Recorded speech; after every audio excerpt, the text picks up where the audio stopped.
দেখো বন্ধুরা, এটা আমি একটা নতুন রেসিপি করেছি। ঘরে তৈরি করেছি চানাচুর। সম্পূর্ণ ঘরে করেছি। কি কি দিয়ে করেছি তোমাদেরকে এখন আমি দেখাবো।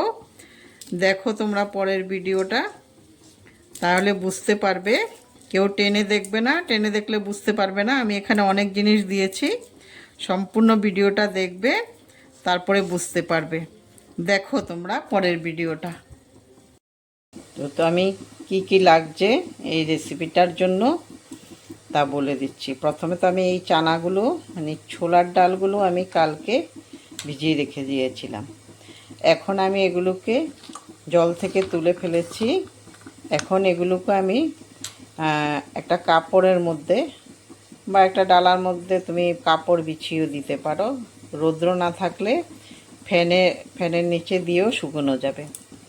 আমি এখন এগুলোকেও একটা ডালার মধ্যে দিয়ে একটা কাপড়ের মধ্যে বা পেপারের মধ্যে দিয়েও করা যাবে। আমি ফ্যানের নিচে দিয়ে দেব এখন এগুলি আমি একটা কাপড়ের মধ্যে নিয়ে নিয়েছি ছোলার ডালগুলো। এখন আমি ফ্যানের নিচে দিয়ে শুকোবো এগুলো। 2-3 ঘন্টা ফ্যানের নিচে রেখে দিতে হবে। রৌদ্র না দিলেও হবে, ফ্যানের নিচে রেখে দিলে জল যখন পুরো শুকিয়ে যাবে তারপরে এটা করতে হবে। চানাগুলো আমি ফ্যানের নিচে রেখে দিয়েছিলাম, জল পুরো শুকিয়ে গেছে। এখন আমি এটাকে ভাজবো, কিন্তু তার আগে আরেকটা কাজ আছে, সেটা বলছি। 1 কাপ বেসন নিয়েছি, এটার মধ্যে একটু নুন দিয়ে দেব।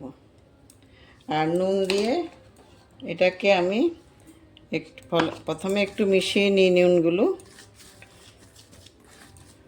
তারপরে একটু একটু জল দিয়ে এটাকে ফেটাবো। ফেটানোর জন্য আমি একটা চামচ নিয়েছি। এটাকে 10 মিনিটের মতো ফেটাবো, সব মিশিয়ে ফেলবো। একটু পাতলা করব, এত গাঢ় থাকবে না। আর একটু জল দেব, বেশি পাতলা করলেও হবে না। এখন এটাকে আমি 10 মিনিটের মতো ফেটাবো। ফেটানো হয়ে গেছে, আমি এটা এখন রেখে দিচ্ছি। ছোলার ডালের মধ্যে আমি একটু নুন দিচ্ছি, আর একটু হলুদ দিচ্ছি। এই দুটা জিনিস দিয়ে আমি প্রথমে একটু এগুলোর সাথে মিশিয়ে নেব। এটা মিশালে যখন আমি ভাজবো তখন এটা আর ফুটবে না। আর ছিটিয়ে ছিটিয়ে এসে গায়ে পড়ে, তেল পড়ে, এগুলি পড়লে গা পুড়ে যায়। এই জন্য প্রথমে নুন আর হলুদ দিয়ে মেখে রাখছি। কড়াই আমি উনুনে বসিয়ে দিয়েছি।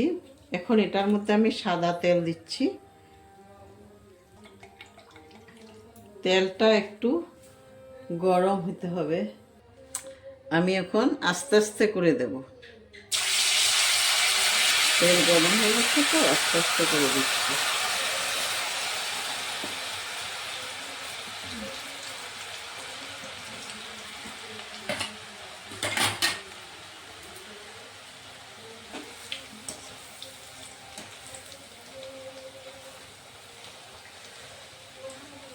হয়ে গেছে এগুলি এখন নামিয়ে ফেলতে পারবো আমি।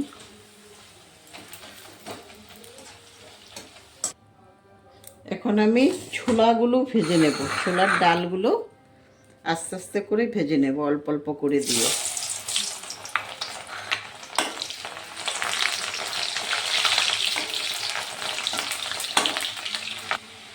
এখানে যদি নুন আর হলুদ না দেওয়া হতো, এত টাইমে ফুটে মানে তেল গায়ে এসে যেত। ওই জন্য একটু নুন আর হলুদ দিয়ে দিয়েছিলাম।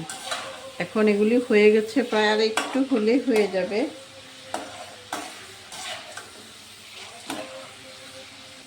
হয়ে গেছে, এখন আমি তেল থেকে তুলে ফেলতে পারবো এগুলো।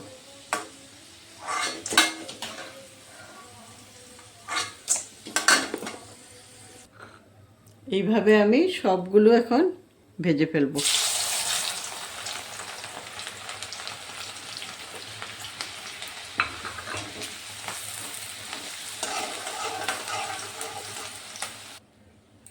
3-4টে শুকনো লঙ্কা দিয়েছি আমি।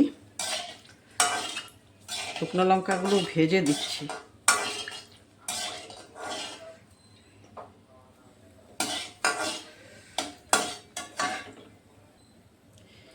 একটু কালারিং পাঁপড়ও ভেজে দেবো এটার মধ্যে।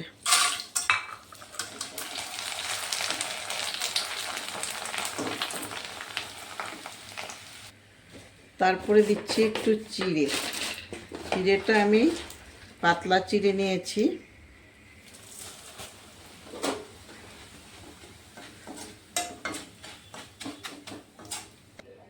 কিছু কারি পাতা দিয়ে দিচ্ছি।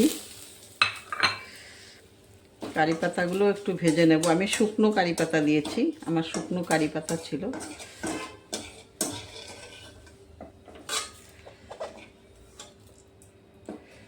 মোটামুটি সব জিনিস ভাজা হয়ে গেছে। আমি এখন গ্যাসটা অফ করে দিচ্ছি। বাদাম আমার আগের থেকে ভাজা ছিল ঘরে, আমি এখন কিছু বাদাম ভাজা দিয়ে দিচ্ছি এখানে।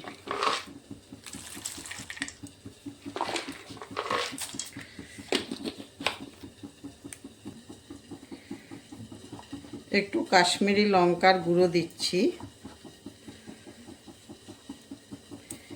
একটু, আমি তো ছোলা ভাজার সময় নুন দিয়েছি, তাই বেশি দেব না, অল্প দেব নুন।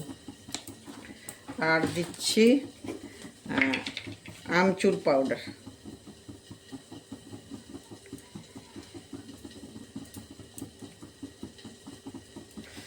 আগের থেকে কিছু মশলা তৈরি করা ছিল আমার। এটার মধ্যে আছে জিরে, মিষ্টি জিরে আর লঙ্কা। এই 3টা জিনিস আমি আগে থেকে গুঁড়ো করে রেখেছিলাম, একটু খোলার মধ্যে ভেজে। ওই গুঁড়োগুলো দিচ্ছি এখন আমি এখানে।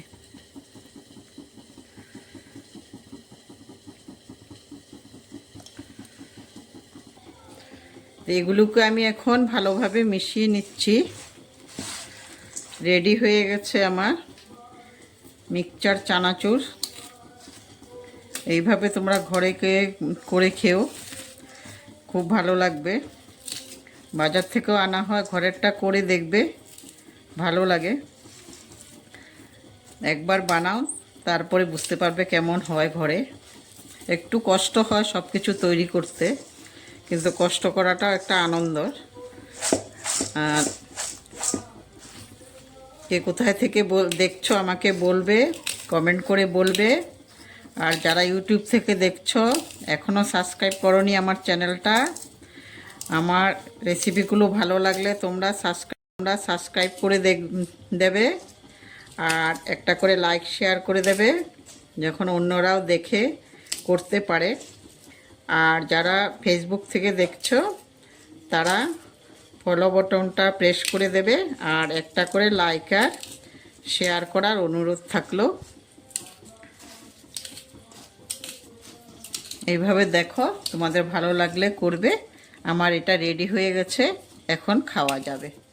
আর তোমরা সবাই ভালো থাকো, সুস্থ থাকো। ধন্যবাদ।